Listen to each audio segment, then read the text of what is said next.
doing a little bit more of a whispering, and I'm hoping that if I don't talk too loud, Cora won't wake up and be distracting. I'm back with another sit-down chatty video. I'm just enjoying this style of video lately. Maybe I'll get back to vlogs.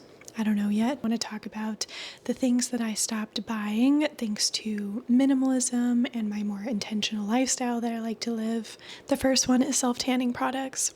This actually used to be a huge part of my beauty routine growing up in both middle school and high school.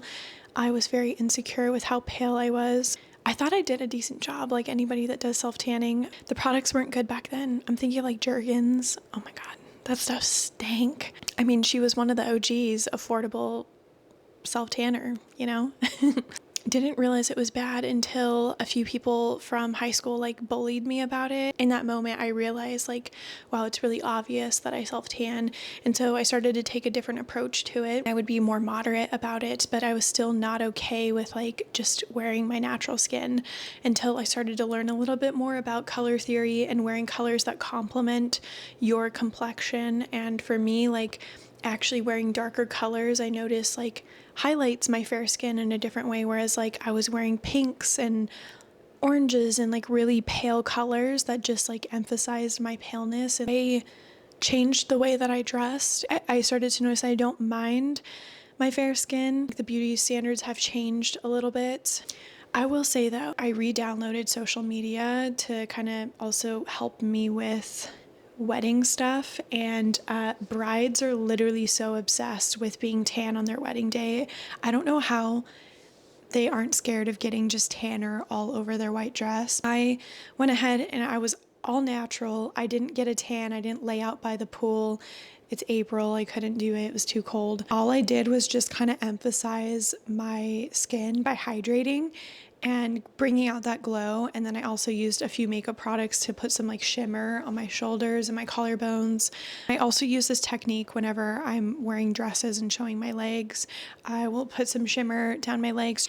As I became a minimalist and becoming more like into more natural products, I still held on to my self-tanner. For years, I wouldn't wear shorts because my legs were so pasty. And yeah, it's like something about getting older, you just really don't give a I love it. Okay, the next one is that I no longer buy scented candles. With the exception around the holiday, I'll like to buy like a little Christmassy, fall themed kind of candle because I don't decorate a lot, and to me like scent is a form of decoration, and so we'll enjoy that. But overall, I do not buy scented candles anymore. I only buy beeswax base candles, and they purify the air. They're safe for my dog. That's the biggest thing, is like whatever's safe for my dog. I'm going to tell you my history with scented products, but I'm coming at this from an approach of not being judgmental at all towards my mom.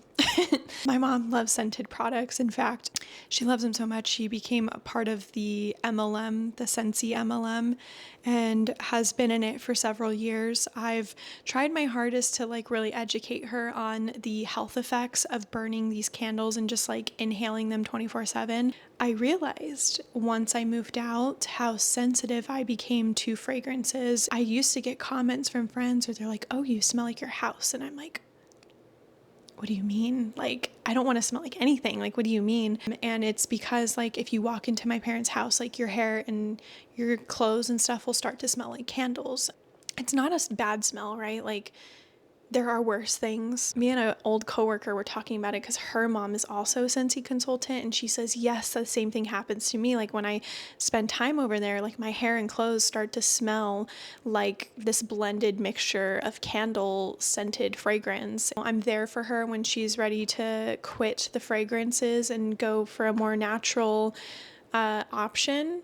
But for now, that's what she loves. So this is more of like a buying technique versus a object in itself, and that is a one in and one out rule. I used to live by the one in and one out philosophy of buying things, but I've noticed now that I've pared down a little bit more, when I bring something home, I will just kind of find something to get rid of, and maybe I didn't need to get rid of it yet. I could have just used it up or found a different purpose for it. I think the one in and one out really works for people who consume a lot and are paring down their items. But once you get to like a certain point, your one in and one out is really just like finishing a product that you have, and you just get that product, like repurchase that product. Not really doing that as much anymore. The next thing is synthetic clothing. I am not buying synthetic clothing anymore.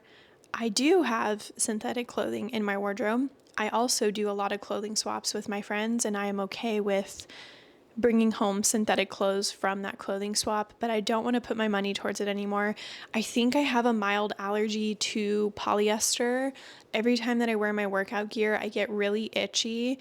I haven't replaced that workout gear yet because I don't have the money to put towards that. Actually, I want to rephrase that. I am still waiting on the money to come in from the universe so that I can replace those products. Or if you're a natural brand, hit me up. I would love to try some cotton workout gear. I did a little experiment with the last Colombia trip that I went on. I have taken a pause on buying sustainably because I don't have income coming in.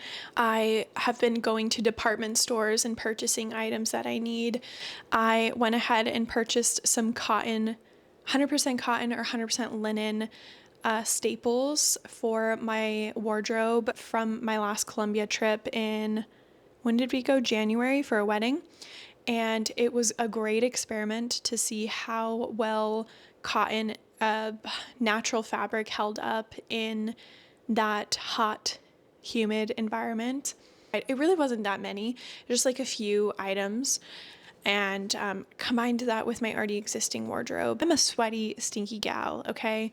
But if you take a clothing item and you hang it up properly in a place that has ventilation, like near a window, what's nice is in Colombia, you can leave the windows open. Your shirt is not going to smell in 1 to 2 days. At least it's not going to be stinky enough that you have to go and wash it right away. I can go on this topic forever, so I'm just going to go to the next one.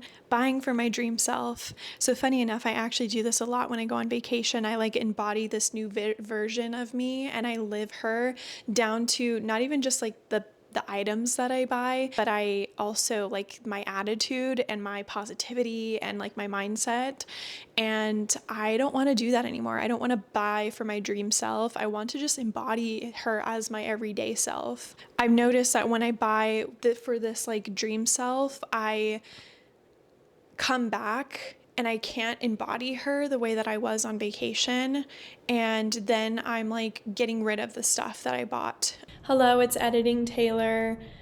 What I'm trying to say is that sometimes when I purchase things that are a little bit out of my comfort zone fashion-wise, it's hard for me to embody that in my everyday life, but it's so easy for me to do that when I'm vacationing because life is good and I'm happier and I'm stress-free and I want to be this new person. And so when I come home with these items, it's hard for me to integrate them into my everyday life. And in return, I get rid of them, which is so unfair because I'm thinking to myself, I loved this item. I enjoyed wearing it when I was in Colombia. Why can't I wear that in my everyday life? Yes, don't buy for my dream self, buy for my everyday self that hopefully one day will be the dream version of myself. Does that make sense? Okay. It just kind of creates this like purge and rebuy cycle, and I don't want to do that anymore. I just want to like, if I like it, I'm going to wear it. Who gives a what people think? I'm not buying jewelry anytime soon. I was lucky enough to inherit all of my grandmother's jewelry. My grandmother, she loves shopping, and let me tell you, that woman was a bargain shopper. So while some of my pieces that I have now are real gold, real silver, all that, or like sterling silver, good quality, there's also a lot of costume jewelry, and I have been so overwhelmed at the thought of going through it. I have it sitting in a drawer in my room, tucked away, and I do want to throw like a little jewelry party so I can invite my friends over to kind of like dig through some of it, but some of it I do want to sell. But in that process of getting her jewelry. I found some staples for me, and I just don't see myself at the moment putting money or investing towards jewelry because I feel like I'm kind of okay. There are some rings that I wear every single day that I wouldn't mind swapping out because they're not like high quality or anything. They're just kind of costume pieces that I bought over the years. I wouldn't mind investing down the line, but it's just not in my plan anytime soon.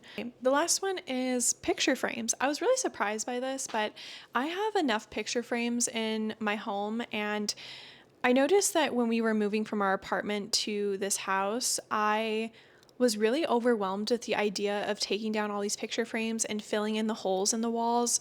And while I love decorating with the stuff that you already have, right? If you have photos lying around, if you have little mementos, you can put those in a frame. It's a really inexpensive way to express yourself and decorate your home. I just feel like I have too many. Like I actually like the look of a wall just decorated a little bit. I feel like I have a lot, and I'd never planned to have that many. I think I just got really excited at the idea of creating a like beautiful photo wall in my apartment. It was something that I liked at the time. When I look at my room now, I have one over here and I have one over here, and I like it. It's just simple, it's easy, and it's cute. I felt like these were so random, but anyways, that's the video. Thank you for watching if you made it this far, and I will see you in the next one.